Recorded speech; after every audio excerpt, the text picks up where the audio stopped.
We are live. Hello, everyone. Good to see you. Good to see all of you. Happy Wednesday. Hello. Welcome to Prowess Goes Live. As always, we kick it off with a quick question. And today we are asking, what is the best or your favorite organization you've ever been a part of? So this could be something that you did as a child. Maybe it was like Boy Scouts or Girl Scouts and you really loved that. Or maybe it was a professional organization later in life. What was the best organization that you have ever been in? Put in chat.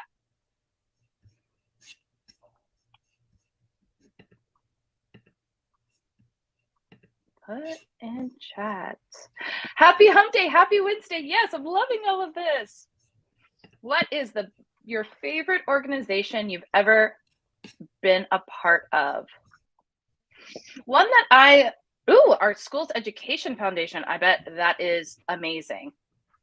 Absolutely amazing. One that I was in that I absolutely loved I'm in it now. It is called Entrepreneurship Organization. And it really, really helps me think through big problems as a CEO and helps me understand the different resources that I have at my fingertips. So it's amazing. Okay, while y'all continue to chime in what your favorite organizations are, I'm going to get things kicked off. So hello again, I'm Ashley Connell, CEO and founder of Prowess Project. Prowess Project is an online platform that helps women upskill and network and get access to online business manager jobs. Online business managers are basically, they run the business for the CEO who goes out and grows the business. And I am absolutely thrilled to have our guest on. It is Maruxa Murphy, and she is I loved this, self-titled community architect. And we're bringing her on today to talk to all of you about not only why communities are such a hot topic and you should really be thinking about creating your own, but also for all of the clients that you are interacting with, you're probably going to see more and more often that they are using the idea of a community as a marketing and retention tool so they can get more and more access to thought leadership and different reasons why their audience, or not reasons why, ways how the audience can interact with you. So with that, I don't want to give away too much. I am very, very, very excited to introduce Maruxa. Maruxa, come on. Hello, Ashley. Hello, Leah. It's good to see you guys. Hello. As always, so great to see you. And just for y'all, I have been such a huge fan of Maruxa for a couple years now that we've met. She is a serial entrepreneur and just really deeply cares about the mission of women and in particular caregivers. So with that, Maruxa, can you give us a little overview of who you are, what you're doing, the whole shebang? Sure, absolutely. I love how you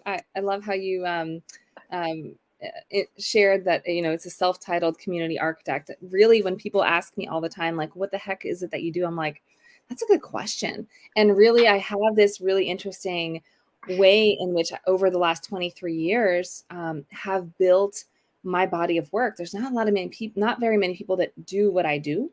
But what I do is I take visionaries' visions and I really begin to map out, what does that look like when they come to me and they say, I want to serve 1,000 people. I want to serve 1,000,000 people. I want to serve, my most recent was 1,000,000. I built a 1,000,000-person container for a company, or 50,000 people in a paid program, or whatever the case may be. I've been given the gift of having both the left and the right brain working side by side with each other to then architect and create this network of how do you grow and sustain is an important word, a community, right?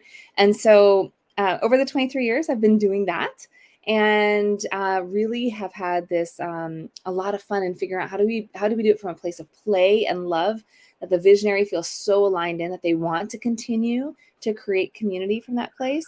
And then we find them creating communities that are generating 6 figures on the low end, 7, 8, and even 9 figures for our clients. So that in a nutshell is what I do. And henceforth, I'm a community architect, because as like someone who would be building their own custom home would come to an architect to help them take that vision and to bring it to reality. I very much do that in the world of architecting community, relationships, building upon that, deepening them, and then obviously generating a lot of revenue on the back end for those companies.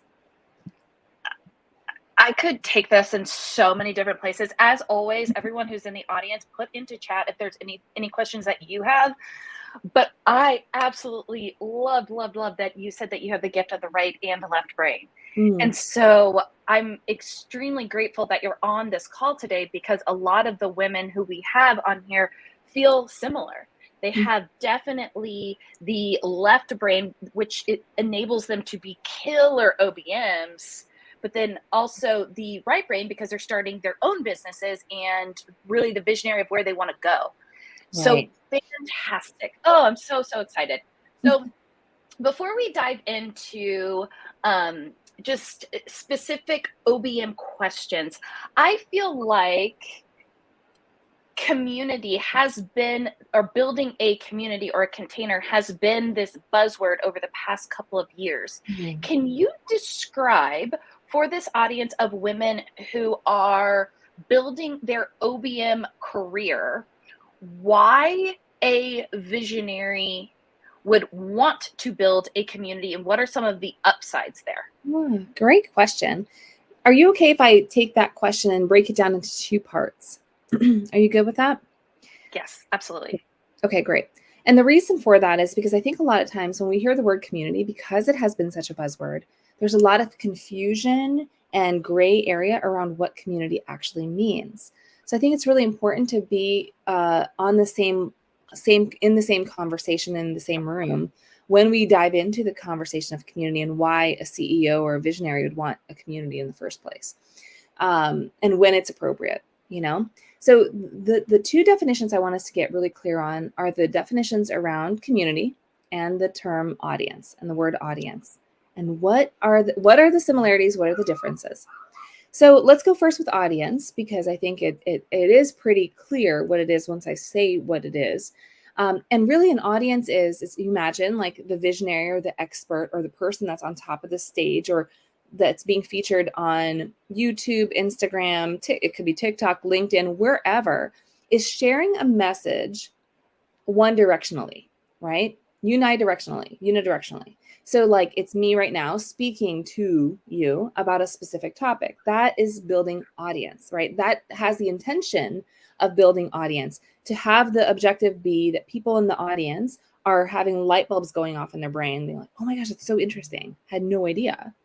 And then wanting to then invite that audience from that one directional conversation into the next step in the process, right? Usually it's, hey, check out this free gift, PDF, whatever, right? We all know that part of the process, or most of us do. Yeah.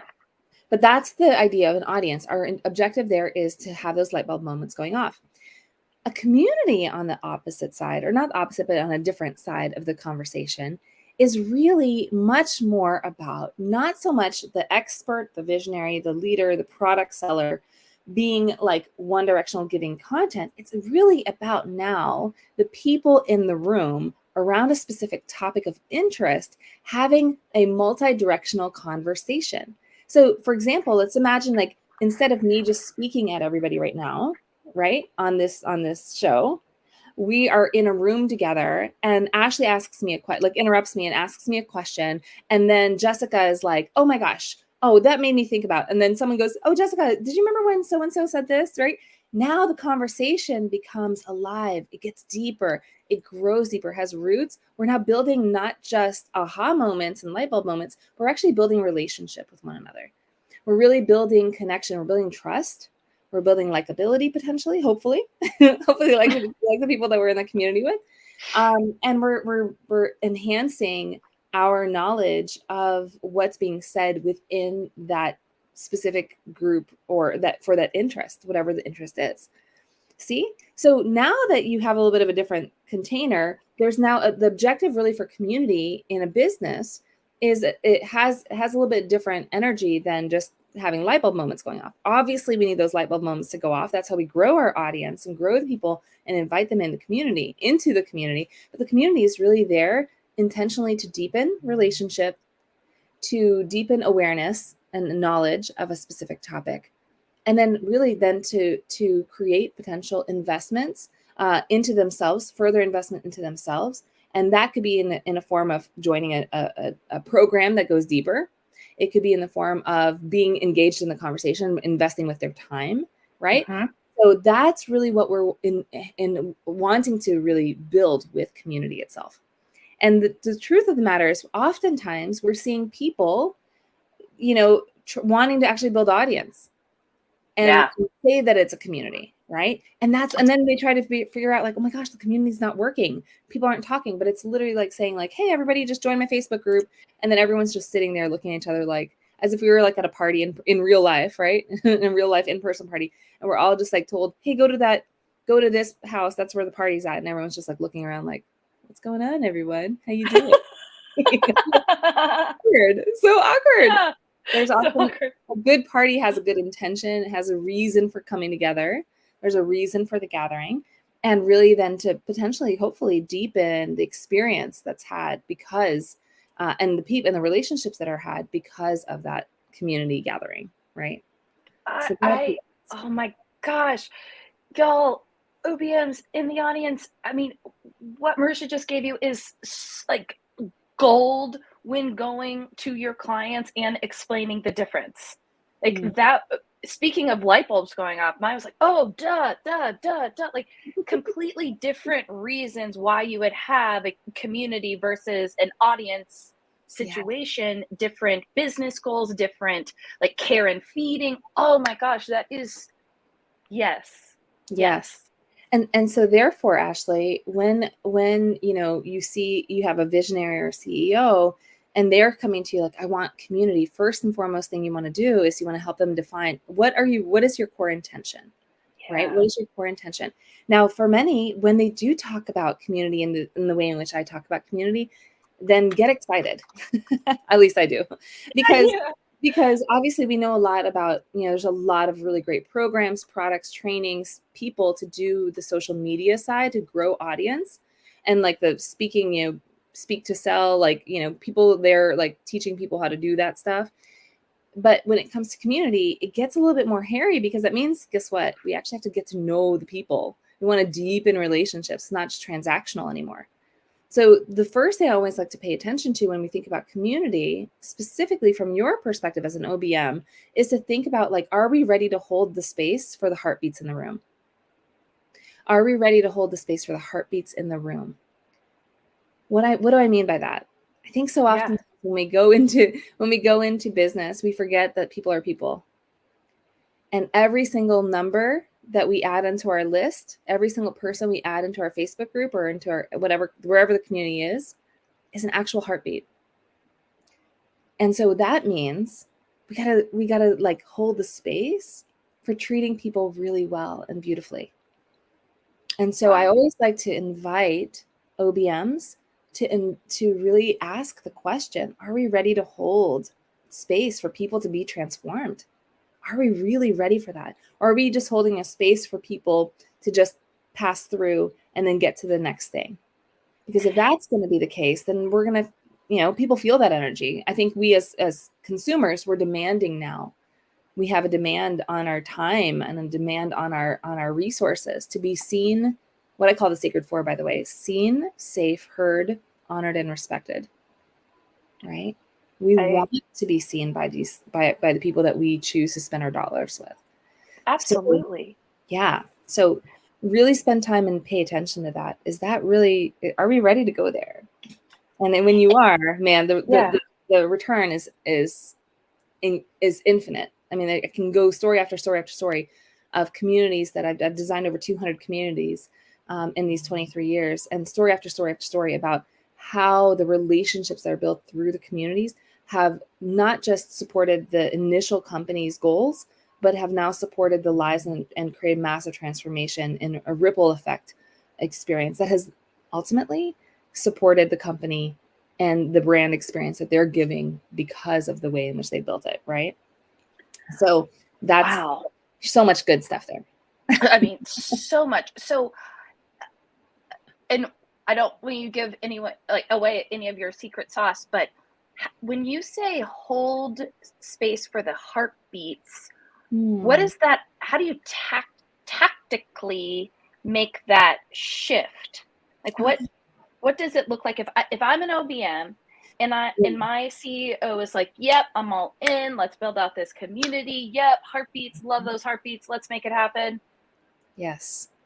So I think there's two things. Number one, we get to go back to treating people like the way in which we want to be treated, right? So really part of it is looking at the ethos, the values of the company.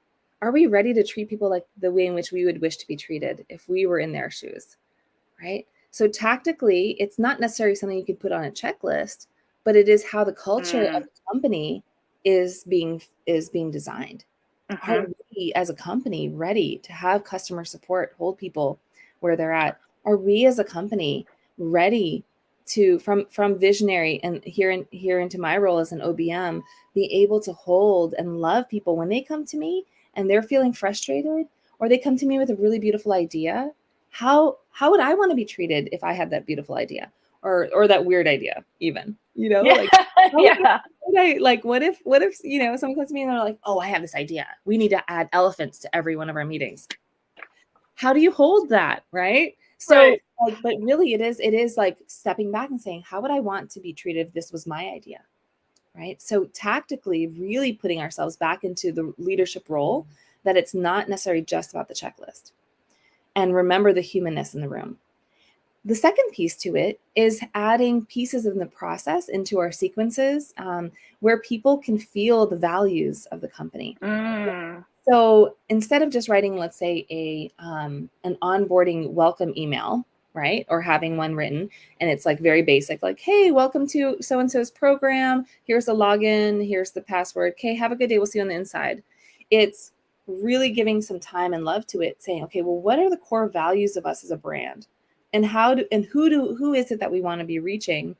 Because these are our core values. We want others who have these same core values. So how can we then add that, bring that to the copywriter and say, hey, copywriter, this isn't just an email to get them into the course. It's an email to help somebody who's new to us really feel the energy and the essence of us.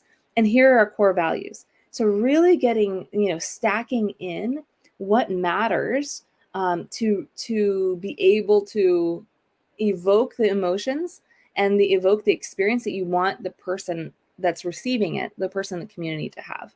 So that's now taking that extra step with your team to be able to think through, what does a heartbeat really care about, right? Instead of just the task after task after task after task.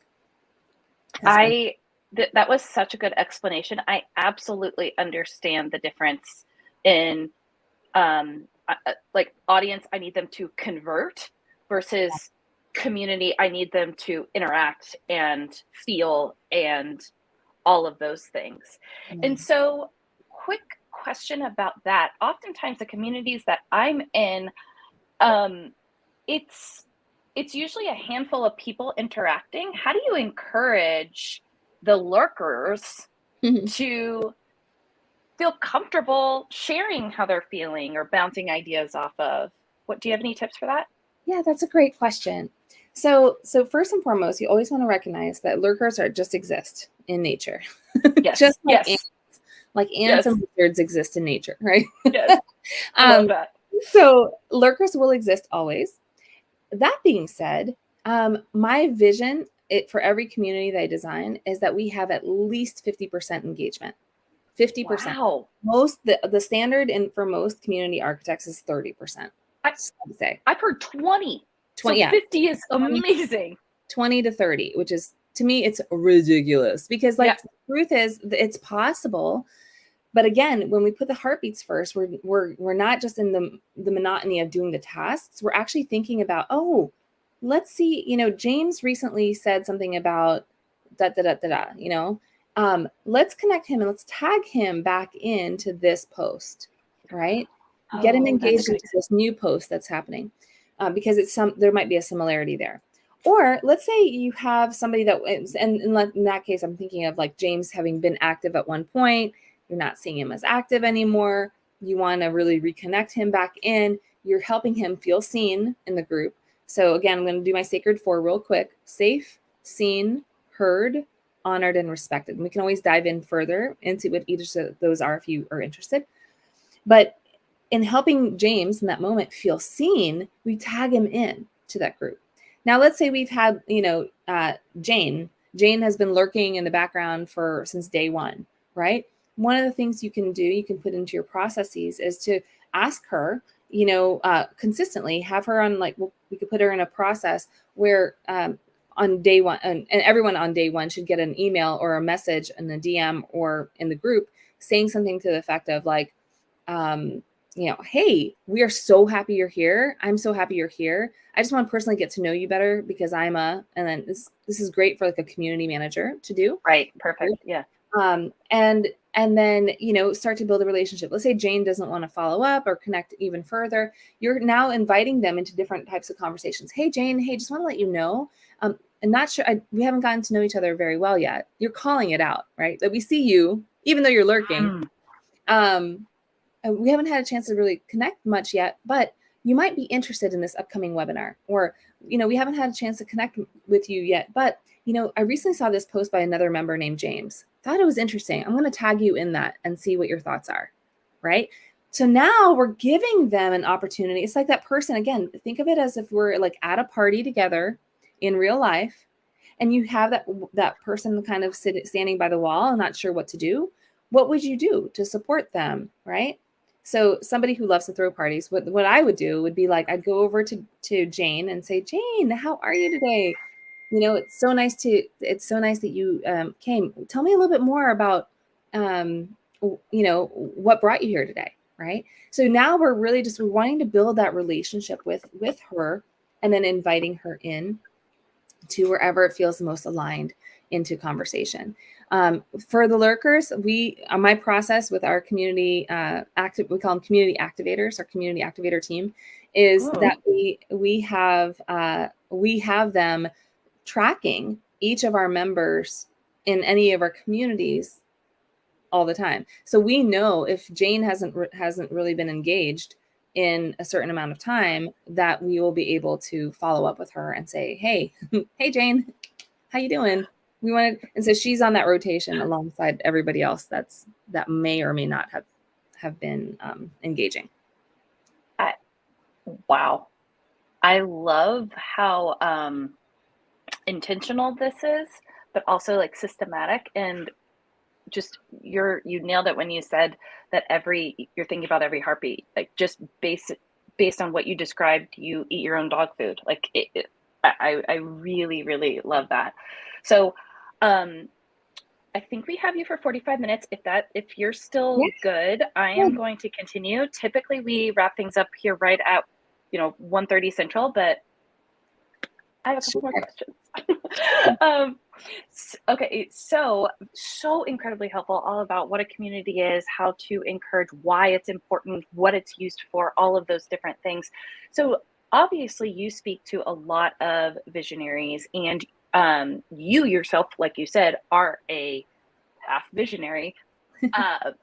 Can you tell us about your OBM? I think she's actually a director of ops.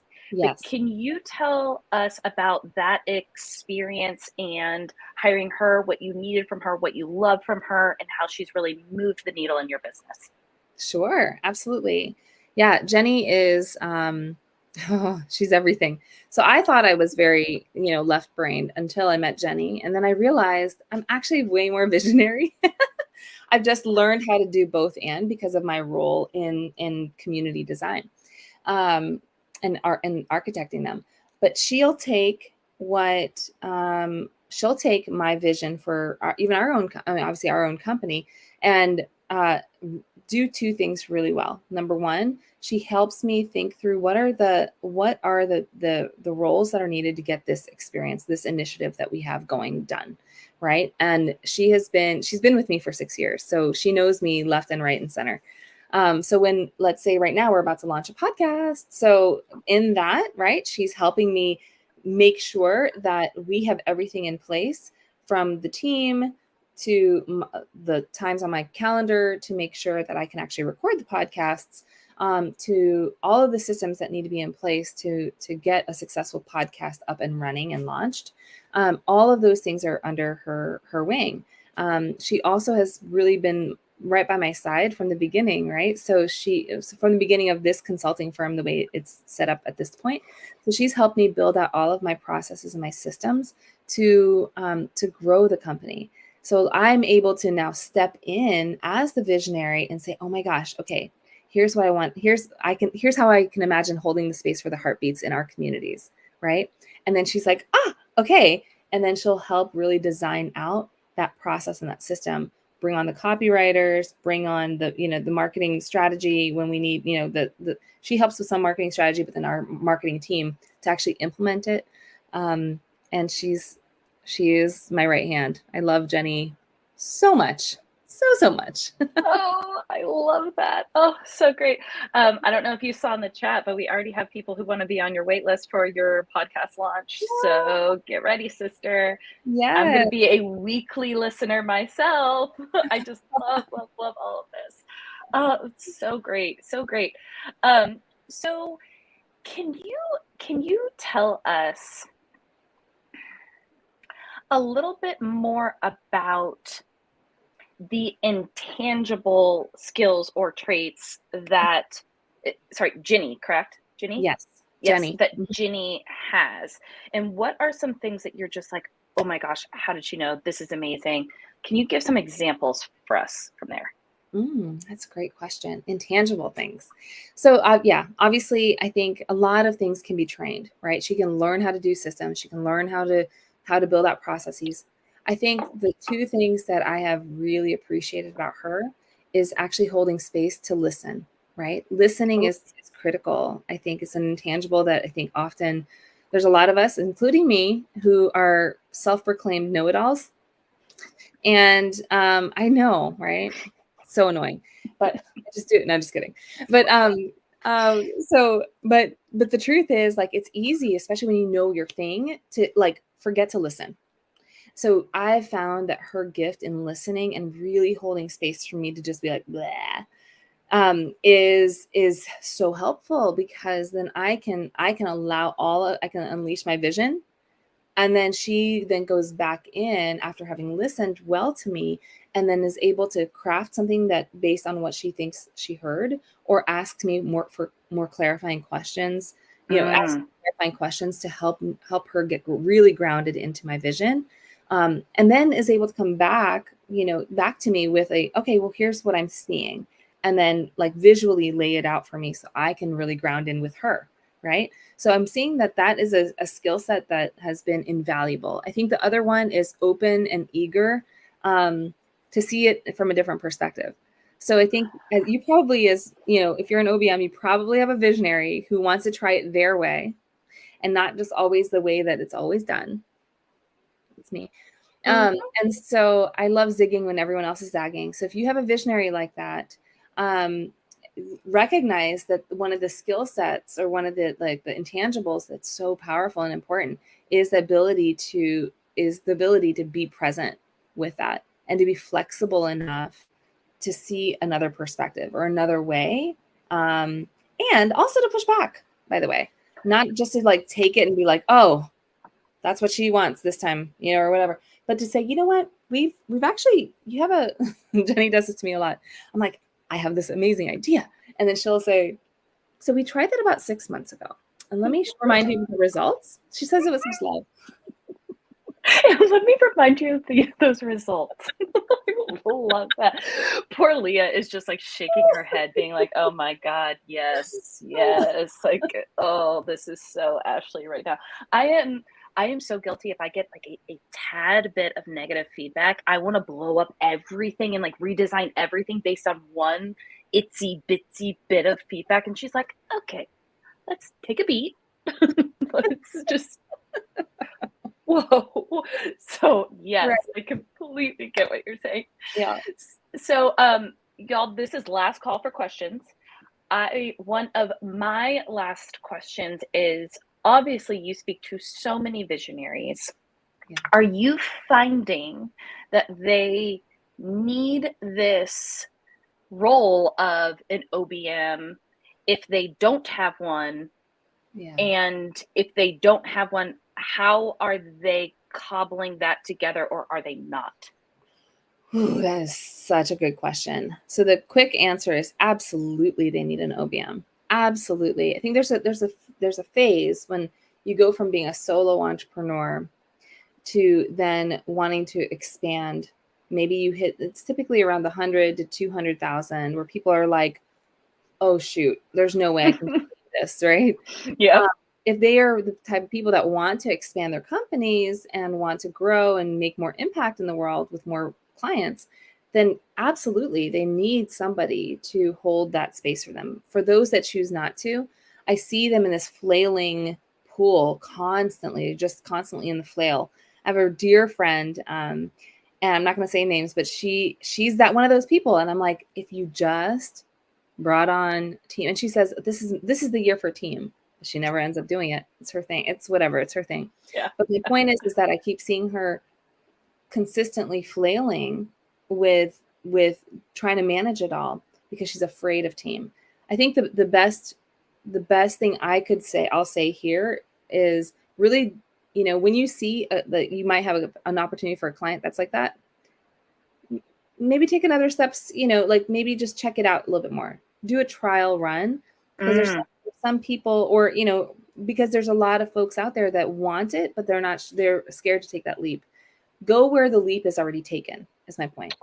Go with where people, instead of trying to convince somebody they need an OBM, spend the time in the pool, in the waiting pool where people are already like, I'm ready, like today, here's cash, and and really, to me, when it comes to how do you find those people, it's go where they're spending their energy. Invest time, invest energy, invest even potentially to be part of groups like masterminds and such that have those people at that exact point in their journey that are ready for this next level step. Because now you're going to be the only probably one or two OBMs in the entire room of entrepreneurs that are ready for that next step, right?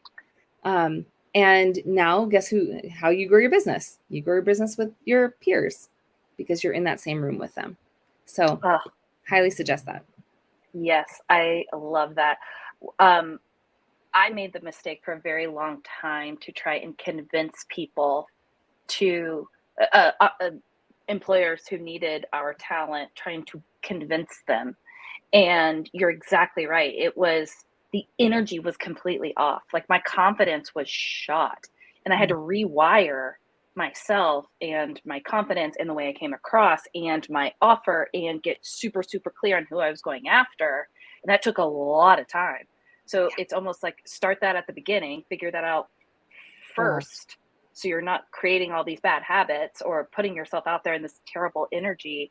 And then it will just smooth out your whole process. It'll just make everything so much better.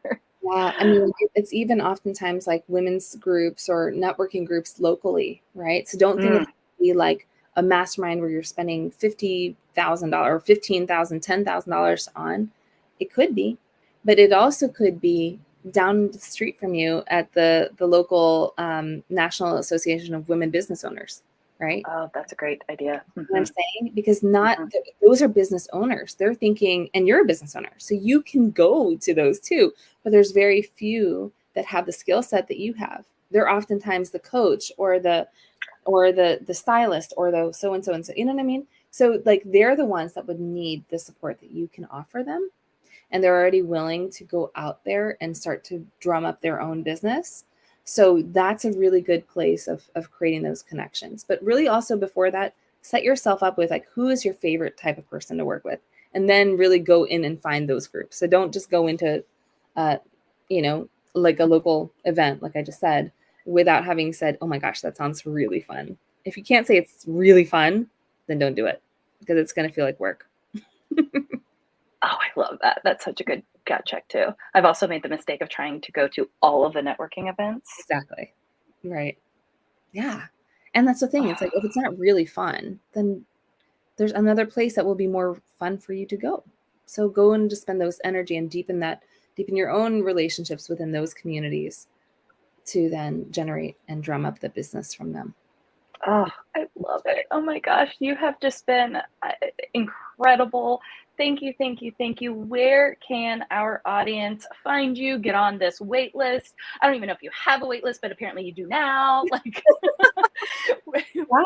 Yeah. Great question. So the best place, I mean, I have it right here on the screen, revolutionarycommunities.com. We have a newsletter that goes out every single week. It's a free newsletter. I made the commitment this year that I want to give as much knowledge away for free. So you can go and join the revolutionarycommunities.com, sign up for the newsletter. It's right there on the front page. And when you do, you'll get access to a lot of my thoughts. We'll talk further about the sacred four, the safe, seen, heard, honored, and respected. You'll be on the wait list because, of course, I'm going to go to my community first and let everybody know about the podcast before I let the world know outside of that. And I look forward to getting to know you and really having you in my community at that point. Oh, this is so great. Thank you, thank you, thank you. I'm just so honored that you took the time with us today. I know you just gave me so many light bulbs. I'm sure everyone in the audience can also agree that it's like a chandelier up in here. So thank you, thank you, thank you, thank you. I really appreciate it. We would love to have you back at some point and dive even deeper. So That sounds thank great. you. Thank you for Yes. having me. And so nice to meet everyone. I can't wait to actually be in community with you, not in audience with you. Ooh, we love that. We love hearing that. Oh, fantastic. All right. Well, everyone, to wrap things up, we are concluding a little bit late today, but I think it was worth every second. I also want to share, if you haven't already registered for our event next week, the OBM 360, we are only doing 50 spots for this. It's 90-minute free session. Feedback that we were getting was like, oh my gosh, an OBM, this sounds great. I really want to do this. However, like, let's talk about the different types of clients and what a day in the life of each different type of client could really look like. What will I really be doing? What is my career progression? What's my 30, 60, 90 in working with clients and also starting my own business? So we have a jam-packed 90 minutes for you. So be sure you are on the list for that and register. And with that, I will see you next week at noon at that event. Thank you, everyone. Have a good Wednesday.